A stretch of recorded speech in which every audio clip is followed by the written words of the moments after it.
एक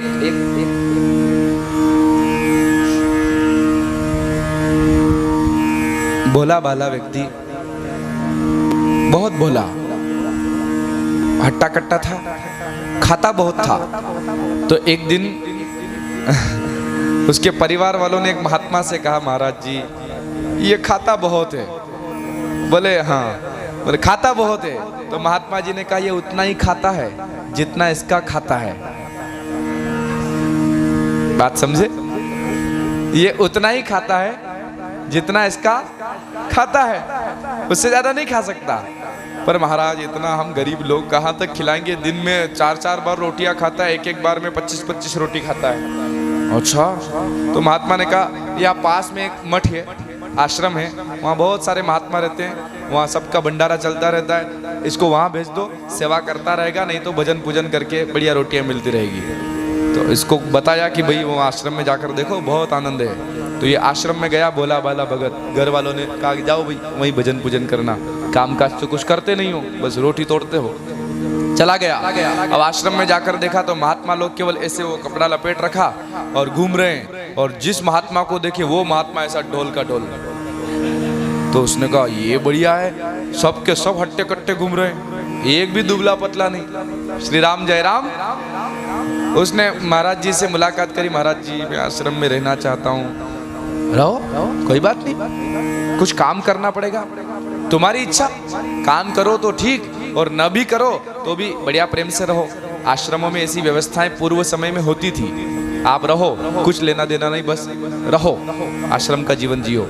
हमारे कालानी जी बैठे हैं, ताई बैठे हैं, इन दोनों से चर्चा हो रही थी। ये बता रहे थे कि हम पूर्व समय में कुछ वर्षों पहले ऋषिकेश गए, 3 महीने वहां रुके, और ऋषिकेश में जो आश्रम है मुनि आश्रम, उस आश्रम में कमरा मिलता है, गैस स्टोव सारे बर्तन मिलते हैं, आप रहो, खाओ पियो, भजन करो, 1 रुपया नहीं देना, फ्री में, बस वहां रहो। और रह करके जीवन का कुछ समय आपको बिताना हो गंगा के किनारे, तो 2 समय 4 समय जितनी बार गंगा स्नान करना हो करो और रहो। अब हमारा तो जाना नहीं हुआ ऋषिकेश तक, हरिद्वार तक हुआ है। ऋषिकेश में गंगा स्नान के लिए गए हैं, पर वो आश्रम तक नहीं गए। आप में से कोई गया है क्या? ऋषिकेश तो गए हैं, ऋषिकेश तो हम भी गए हैं, पर उस आश्रम में नहीं जाना हुआ ना। श्री राम जय राम। कालानी जी से परिचय ले लेना, और जब कभी परेशान हो जाओ ना कि बच्चे नहीं सुनते, बेटा बेटी नहीं सुनते, घर वाले नहीं सुनते, घर वाली नहीं सुनती, तो बढ़िया आश्रम है हो। घरवालियाँ कहेगी कि गुरुजी अच्छा भगा रहे इनको, अब किसी दिन लड़ाई हो जाएगी तो हम इनके ये झोला उठाकर चले जाएंगे कि गुरुजी ऐसे पते मत बताया करो, कथा तो सुनाया करो, पर नहीं तो हम लड़ भी नहीं पाएंगी। श्री राम जय राम। खैर नहीं जाने वाले हो, आप चिंता न करें, आपके तो घर में ही ऋषिकेश बना हुआ है, इतने बढ़िया घर हैं, आश्रम के जैसे घर हैं आपके, जहाँ भजन पूजन भगवान की भक्ति होती है। श्री राम जय राम। और जाओ तो जोड़े से जाना, अकेले नहीं। हमारे कालानी जी भी जोड़े से ही गए थे, 3 महीने रुके। तो सरकार वो आश्रम में बालक गया, बोला बाला, और गुरुजी से कहा, तो गुरुजी ने कहा कुछ नहीं, रहो खाओ पियो मौज करो। अब रहने लगा, धीरे धीरे समय बीता। एक दिन आ गई एकादशी। अब एकादशी को वो बार बार घूम घूम के रसोई घर तरफ यूं झाँक कर देखे, यो कि आज इधर से न कोई खुशबू आ रही है, और न गैस जलता हुआ दिख रहा है, न कोई रसोईया दिख रहा है। तो जाकर अंदर पूछा, एक व्यक्ति बैठा बैठा वहाँ कुछ कार्य कर रहा था, श्रीमान आज कुछ पक नहीं रहा है, गैस स्टोव वगैरह सब बंद है। तो उसने कहा आज तो एकादशी है। बोले क्या होती है? बोले एकादशी मतलब जिस दिन भोजन नहीं बनता वो एकादशी है। बोले भोजन नहीं बनेगा? बोले हाँ। नहीं, कोई नहीं खाएगा? बोले नहीं। तो हमको भी भूखा रहना पड़ेगा? बोले हाँ। तो घबराया, गुरुजी के पास गया, गुरुजी ये क्या है, आज एकादशी? बोले हाँ। भूखा रहना पड़ेगा? बोले हाँ बेटा, आप सब भूखे रहते हैं तो तुम्हें भी भूखा रहना पड़ेगा, हम भी रह रहे हैं। वो बोला गुरुजी अगर एकादशी कर ली तो हम तो द्वादशी देख ही नहीं पाएंगे, उसके पहले ही चल पड़ेंगे। तो गुरुजी ने कहा अच्छा ऐसी बात है, ऐसा करो। और सच में कुछ लोग ऐसे होते हैं। इंदौर में वो जो नरेंद्र गुरुजी आए थे ना मंगल भाई की कथा में, नन्नू गुरु, उनके साथ हम एक बार कुछ वर्षों पहले इंदौर एक अनुष्ठान में गए। एक यजमान के वहाँ, उन यजमान का कहना ही था ये था कि हमारा बेटा खाता बहुत है। तो उन्होंने बताया था कि पितृदोष शांति करवा, उस निमित्त हम लोग गए थे। तो सच में वो बेटा सुबह उठता था कि उसको कम से कम 2 पिज्जा और आधे घंटे बाद 2 बर्गर, फिर आधे घंटे बाद आइसक्रीम, आधे घंटे बाद फिर अब उसको पूजा में बिठाना था। तो हम लोगों ने कहा आपको 3 घंटे पूजा में बैठना पड़ेगा। बोले 3 घंटे? मुझे तो 3 मिनट में भूख लगती है, मैं तो रही नहीं पाऊंगा। बोले केले खा लेना। तो कितने खिलाओगे? बोले तू जितने, बोले 1 किलो 2 किलो।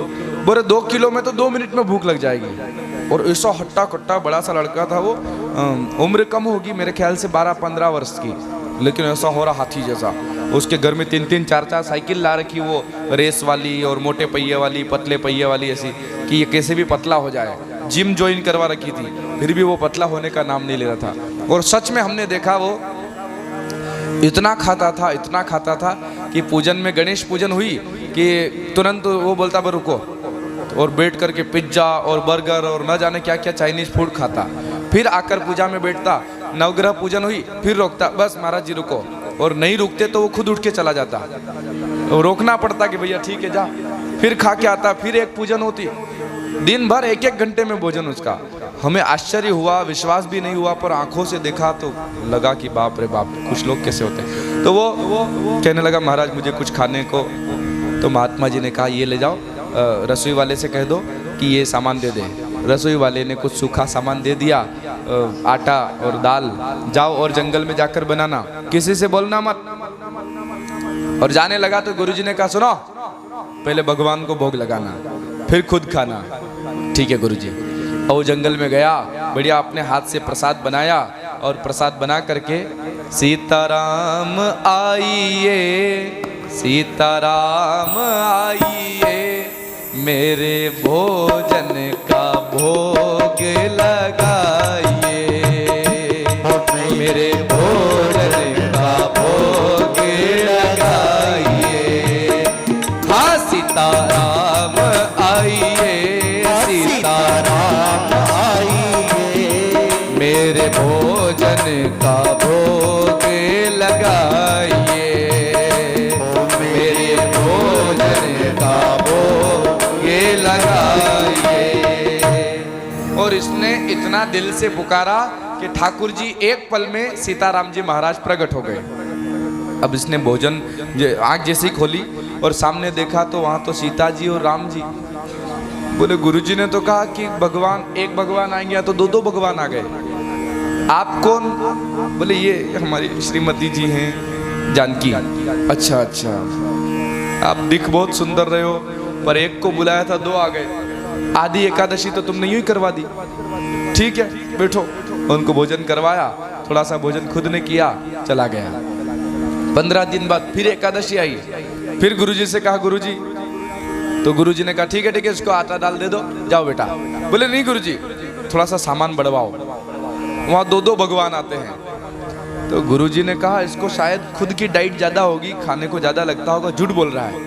वाह भाई बढ़ा दो, कोई बात नहीं, जाओ। तो उसको थोड़ा आटा दाल बढ़ा के दे दिया। वो गया जंगल में, और जंगल में जाकर बढ़िया प्रसाद बनाया, और फिर आवाज लगाई सीताराम आइए, लक्ष्मण राम आइए, मेरे भोजन का भोग लगाइए। हाँ जी, सीताराम आइए, लक्ष्मण राम आइए, मेरे भोजन का भोग लगाइए, ओ मेरे भोजन का भोग लगाइए। अब जब इसने कहा लक्ष्मण राम आइए, तो लक्ष्मण जी भी सामने आ गए, राम लक्ष्मण जानकी। अब इसने आंख खोली और देखा तो 3 भगवान। कहने लगा ये कौन आए एक और? बोले ये हमारे छोटे भैया। छोटे भैया? अब लक्ष्मण जी की भौहें बिल्कुल ऐसी तनी हुई, और राम जी की बिल्कुल ऐसी, और सीधा साधा स्वभाव, और लक्ष्मण जी यूं देख रहे थे, ये आपके भैया है? स्वभाव तो बिल्कुल मैच नहीं कर रहा। लक्ष्मण जी राम जी की तरफ देखे, कहाँ लेकर आ जाते हो, ये तुम्हारे भगत ऐसे ही मिलते हैं जो हमको भगवान ही नहीं मानते। श्री राम जय राम। ठीक है, तो आप 2 भगवान आए थे, इस बार 3 आ गए। भगवान ने कहा, एक लक्ष्मण की इच्छा हुई कि मैं भी चलूं, तो हम ले आए। अच्छा ठीक है, इस बार भी आदि एकादशी, बैठो भोजन करवाया, पवाया और घर वापस आश्रम गया। 15 दिन बाद फिर एकादशी आई, तो इस बार गुरुजी से कहा, गुरुजी थोड़ा सा सामान और बढ़वाओ। तो गुरुजी ने कहा, ये कहीं मूर्ख तो नहीं बना रहा है? एक व्यक्ति और 4 लोगों का आटा कैसे खा सकता है? ये खाता है मालूम है, ज्यादा खाता है, पर 4 लोगों का। तो गुरुजी ने कहा देखना पड़ेगा। तो आज गुरुजी भी उसको आटा दाल सब दिलवा दिया और धीरे से चुपके पीछे जाने लगे। और जब जाने लगे तो ये वहाँ पहुँचा और जंगल में सामान आटा दाल सब रख दिया। आज इसने खुद कुछ नहीं बनाया, आज बैठ गया। क्यों बैठ गया? क्योंकि हर बार बनाता हूँ मैं अकेला और खाने वाले आते हैं कभी 2, कभी 3, कभी 4 हैं। मेहनत कोई नहीं करवाता, खाने आ जाते हैं। तो आज कुछ नहीं बनाऊंगा। और आज बस आवाज लगाने लगा, राजा राम आइए, राजा राम आइए, मेरे भोजन का भोग लगाइए। हाँ जी, राजा राम आइए, सीताराम आइए, मेरे भोजन का भोग लगाइए। ओ मेरे भोजन का भोग लगाइए, मेरे भोजन का भोग लगाइए। और जैसे इसने कहा राजा राम आइए, तो इतनी ही देर में क्या हुआ? जंगल में जब भक्त राज ने कीन्ही प्रेम पुकार, तब तह क्षण मह प्रगट भये दिव्य राम दरबार। पूरा राम दरबार प्रस्तुत हो गया। अब राम दरबार मतलब राम, लक्ष्मण, जानकी, हनुमान जी, भरत जी, शत्रुघ्न जी, पूरा दरबार प्रकट हो गया। वो चंवर डुलाने वाले।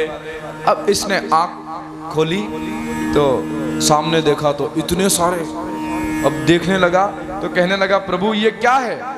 बोले आपने ही तो कहा राजा राम आइए, तो राजा राम अकेले थोड़ी आ सकते क्या? तो पूरा दरबार ही आएगा। अच्छा, तो भगवान ने कहा तुमने आज कुछ प्रसाद बनाया नहीं? तो ये कहने लगा, अच्छा हर बार बनाऊं मैं अकेला, खाओ तुम सब, इस बार मैं हाथ भी नहीं लगाऊंगा, बनाओ खाओ और हमको भी खिलाओ। तो जानकी जी राम जी की तरफ देखे, लक्ष्मण जी कहने लगे, भैया कहाँ लेकर आ जाते हो? वहाँ साकेत धाम में बढ़िया आराम से बैठे रहते, यहाँ हाथ से आकर भोजन बनाना पड़ेगा। तो राम जी ने कहा, अरे भगत के लिए कभी तो बना लिया करो, लग जाओ सब सेवा पर।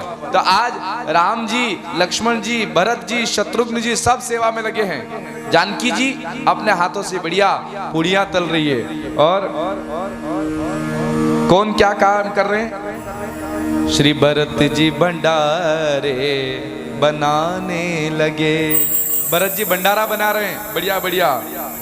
चुन के लकड़ी लखन लाल लाने लगे। लखन लाल जी लकड़ियां चुन चुन करके ला रहे हैं और बड़ी बड़ी भट्टियां खोद दी गई और भट्टियों में लकड़ियां लगाई गई।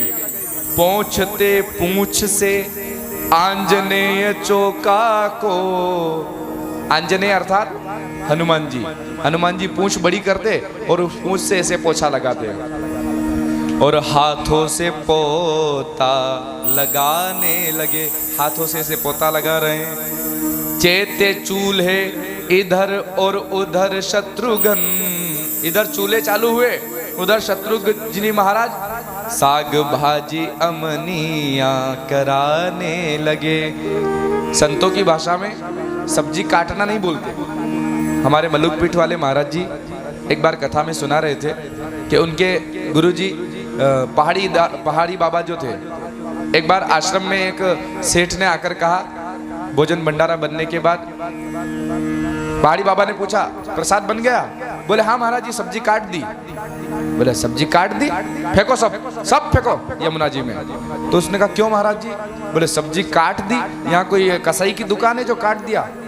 संतों की भाषा में बोलते अमनिया कर दिया, सब्जी अमनिया हो गई इसलिए फेंको। तो सारी सब्जियां कुंटलों की जो आई थी सब फेंकवाई और वापस डबल भंडारा तैयार हुआ। अब बोलना सब्जी अमनिया हुई। पहाड़ी बाबा बड़ा स्वभाव तेज तर्रार, तो संतों की भाषा में बोलते अमनिया करना।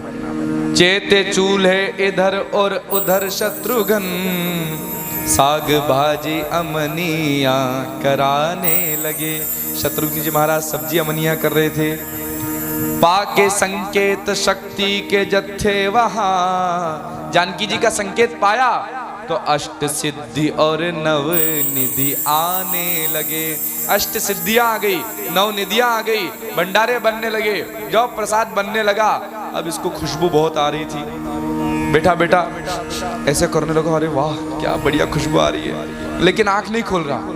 क्यों? क्योंकि इतने सारे लोग आए और प्रसाद इतना सा। अब इसे क्या मालूम कि माँ भगवती सीता बना रही है तो उस भंडारे में कमी नहीं आएगी। लेकिन ये बोला बाला भगत, इसने कहा इतना सा सामान लाया था, खाने वाले इतने आ गए तो हमारे हाथ तो कुछ लगना है नहीं, इसलिए देख करके मुंह में पानी आएगा, देखना ही नहीं। तो आंख बंद करके बैठा। सीताराम आइए प्रभु राम आइए, तेरे भोजन का भोग लगाइए। सीताराम आइए राजा राम आइए, मेरे भोजन का भोग लगाइए। मस्त मगन होकर के गा रहा है और भगवान बढ़िया प्रसाद बनाया। और माँ भगवती के हाथ का प्रसाद, जानकी जी के हाथ का प्रसाद, तो अच्छे अच्छे महात्मा समाधियां छोड़कर आ गए और महात्माओं की लाइन लग गई। अब इसने थोड़ी सी आंख खोल के देखा तो ये लाइन लगी, तो वापस आंख बंद कर ली, ऐसे करके बैठ गया कि कुछ नहीं मिलना है, अब तो इतनी लंबी लाइन लगी है। भगवान ने कहा कि भक्त बैठो बैठो भोजन पाओ। तो इसने कहा प्रभु आंख नहीं खोलूंगा, मुझे कुछ नहीं मिलना है। अरे नहीं आंख तो खोलो। आंख खोली, सामने प्रसाद तैयार था। इसने कहा मैं आपको छू कर देखूं? भगवान ने कहा आप सच में भगवान हो? बोले हाँ।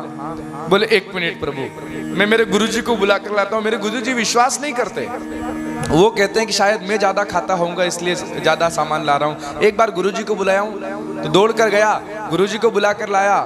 अब गुरुजी वहीं छिप कर खड़े थे, पर गुरुजी को कुछ नहीं दिख रहा था, ये अकेला ही यूं यूं कर रहा था, अकेला बोल रहा था। इसको सब दिख रहा है कि राम दरबार है, इतने महात्मा आए हैं, पर गुरुजी को कुछ नहीं दिख रहा था। दौड़कर गया, गुरुजी को बुला कर लाया। गुरुजी ये देखो राम जी अपने मंदिर में बैठे ना, वही वाले भगवान, ये बीच में लखनलाल जी, इधर जानकी जी, इधर हनुमान जी, ये भरत जी। अब गुरुजी देखे कहीं कुछ नहीं है, पागल तो नहीं हो गया? बोले बेटा कुछ नहीं है। बोले गुरुजी ये देखो स्पर्श करके देखो, ये राम जी। तो गुरुजी यूं करते तो कुछ नहीं वहां। तो उसने कहा प्रभु क्या आप सच में गुरुजी को नहीं दिख रहे हो? तो भगवान ने कहा मैं आपके गुरुजी को नहीं दिख रहा हूं। क्यों क्यों क्यों? भगवान ने कहा कि बेटा तुम्हारे गुरुजी बहुत अच्छे विद्वान हैं, ज्ञानी हैं, भक्त है, वैरागी है, महात्मा है, सन्यासी है, सब है, लेकिन जितने भोले तुम हो, जितने सरल तुम हो, उतने तुम्हारे गुरुजी नहीं, इसलिए तुम्हें दर्शन हो रहा है, गुरुजी को नहीं।